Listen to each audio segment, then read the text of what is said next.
नमस्कार दोस्तों, मैं श्वेता श्रीवास्तव आज फिर से आपके सामने एक नए भजन के साथ प्रस्तुत हुई हूँ।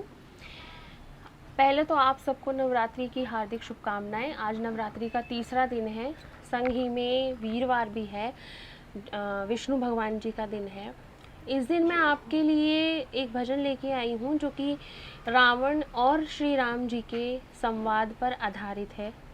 ये भजन है, या ये कह लीजिए कि राम और रावण के बीच का संवाद है जिसको भजन का रूप दिया गया है। ये उस समय की बात है जब रावण जो था वो मरने को था, मृत्यु की तरफ बढ़ रहा था। तब श्री राम जी ने उनसे पूछा कि तुम इतने बलशाली हो, इतने ज्ञानी थे, इतने बलशाली थे, शिव जी के अनन्य भक्त थे, तुमसे ऐसा भक्त ना आज तक हुआ है और ना ही भविष्य में युगों युगों तक कभी कोई हो सकेगा, तो तुम मुझसे कैसे परास्त हो गए? तुम में मतलब ऐसी क्या गलती करी तुमने, तुम में ऐसी क्या कमी थी जो जिसने तुम्हें हरा दिया मुझसे? क्योंकि कहा जाता है कि इतना बल श्री राम जी में भी नहीं था कि वो रावण जैसे योद्धा को मार सके, लेकिन फिर भी अंत में वो उनसे परास्त हो गए। क्यों? उसी पर ये भजन आधारित है। तो रावण मरते मरते श्री राम जी से कैसे अपने भाव प्रकट करते हैं, ये इस भजन में आपको सुनने को मिलेंगे और मुझे उम्मीद है कि आपको ये भजन पसंद आएगा। चलिए बढ़ते हैं अपने भजन की ओर।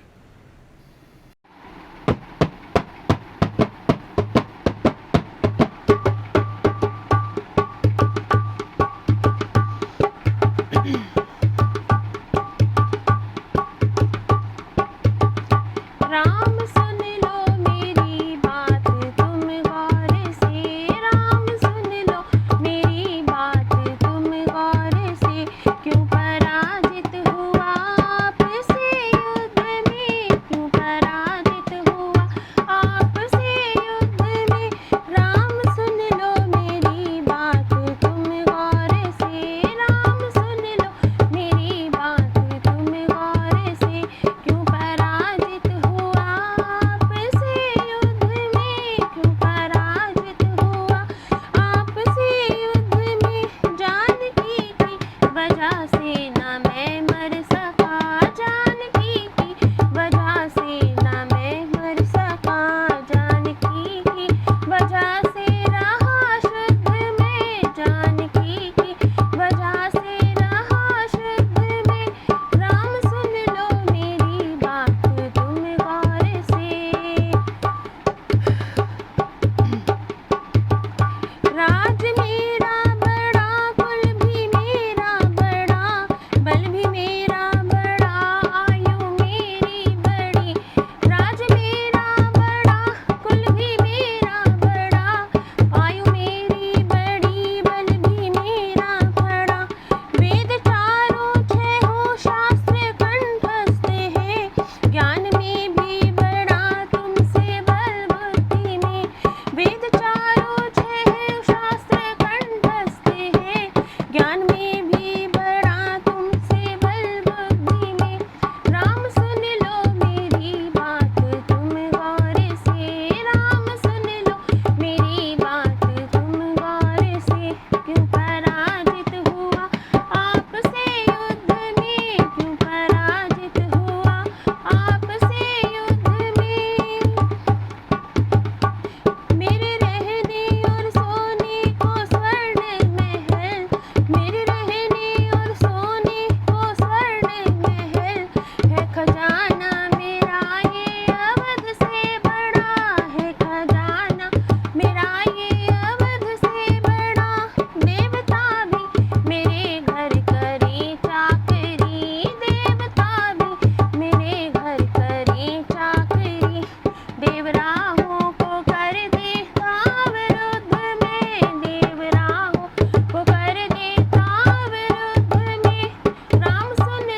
ने जब शिव जी का पूजन किया था सेतु बनाने से पहले, तो उस पूजा के लिए भी तुम्हें मुझे आमंत्रित करना पड़ा था लंका से।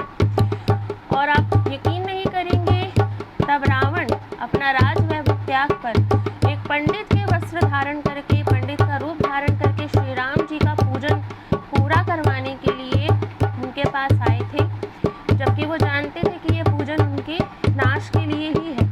इसके बावजूद उन्होंने अपना पंडित धर्म निभाया और श्री राम जी का पूजन पूर्ण करवाया, जिससे कि वो राम सेतु बनाकर लंका पहुंच सके। राम जी भगवान का अवतार होते हुए भी लंका में जीत पाए, क्योंकि वो चूना पत्थर के महल में रहते थे, लेकिन रावण जो था वो स्वर्ण महल में रहता था। स्वयं काल भी उनसे डरता था। अपने चारपाई की सिरहाने पर वो उसे बांध कर सोते थे। देवता उनके यहाँ चाकरी करते थे। देवता उस रास्ते से निकलते भी नहीं थे जिस रास्ते से रावण गुजर जाए। उसके बावजूद भी वो राम से परास्त हुए। ये भजन की कुछ अंतिम पंक्तियां हैं, इन्हें ध्यान से सुने। इनमें रावण ने बताया है कि वो कौन सी कमजोरी थी, गलती थी रावण की, जिसकी वजह से वो रावण से परास्त हुए।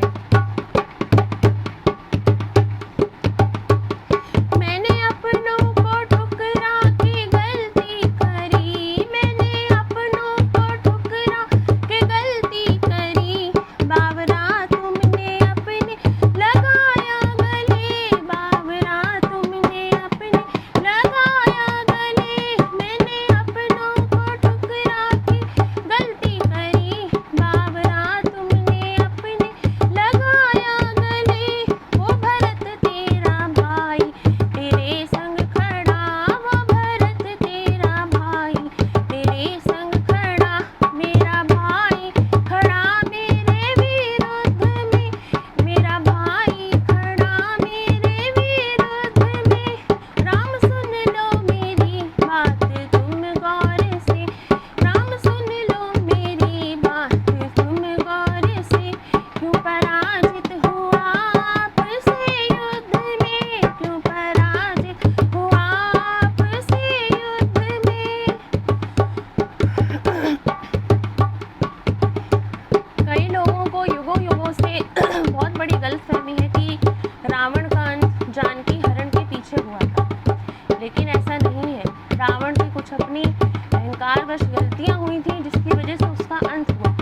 तो श्री राम जी ने ये संवाद रावण से इसलिए करवाया ताकि आने वाले युगों में आने वाली पीढ़ियों को ये संदेश पहुंच सके, जो गलती रावण ने करी वो आगे कोई ना करे।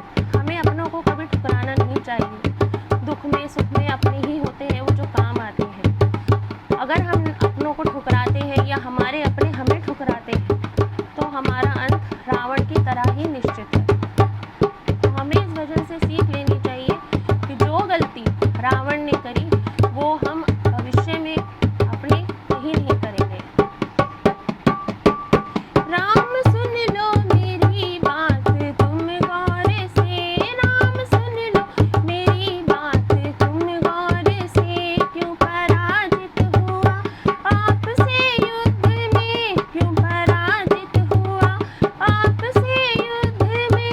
जानकी की वजह से न मैं मर सका, जानकी की वजह से न मैं मर सका, जानकी की वजह से रहा शुद्ध में, जानकी की वजह से रहा शुद्ध में, जानकी की वजह से रहा शुद्ध में। बोलो जय सिया राम, जय श्री हनुमान। एक बार जयकारा लगा दीजिए उस महापंडित रावण के नाम का भी। जयकारा रावण महाराज का, बोल साचे दरबार की जय। शायद आज तक ऐसा रावण के लिए जयकारा किसी ने नहीं लगाया होगा, क्योंकि ये भजन सुनने के बाद में जब मैंने इस भजन को देखा पढ़ा, तो उसके बाद रावण के लिए मेरी भी सोच थोड़ी बहुत चेंज हो गई। राम जी को सीता को पाना बहुत बड़ी बात नहीं थी, लेकिन सीता पवित्र मिली राम जी को, ये रावण उसके लिए रिस्पॉन्सिबल था। रावण जानता था कि उसका अंत अब निश्चित है जिस दिन उसने सीता हरण किया था। तो अपने लंका में ले जाके भी उसने सीता की तरफ कभी नज़र उठा के नहीं देखा। सीता पवित्र मिली राम जी को तो इसके लिए रावण ही जिम्मेदार था, वरना लंकापति रावण को हराना किसी के भी वश में नहीं। रावण जैसा महापंडित ना आज तक कभी हुआ है, ना कभी होगा। शिव जी के अनन्य भक्त को मैं बारंबार प्रणाम करती हूँ। हाँ, ये ठीक है कि उनमें कई कमियाँ थीं, लेकिन बहुत सारी ऐसी बातें हैं जो हमें उनसे सीखने को मिलती हैं। स्वयं श्री राम जी ने भी मरते वक्त उनसे लक्ष्मण जी को विद्या प्राप्त करवाई थी, कुछ ज्ञान की बातें बताई थी। तो यही जो थोड़ा सा ज्ञान मैंने अर्जित किया है वो इस भजन के माध्यम से मैंने आप सबको दिया है। उम्मीद है आपको मेरा ये भजन, ये छोटा सा कथा प्रसंग आप सबको पसंद आया होगा। आप मेरी वीडियोस को प्लीज़ लाइक करें, शेयर करें, सब्सक्राइब करें मेरे चैनल को और ढेर सारा प्यार दें, ताकि आगे मैं इसी तरह से आपके लिए सुंदर सुंदर से भजन लेके आती रहूं। तब तक के लिए धन्यवाद। राम राम।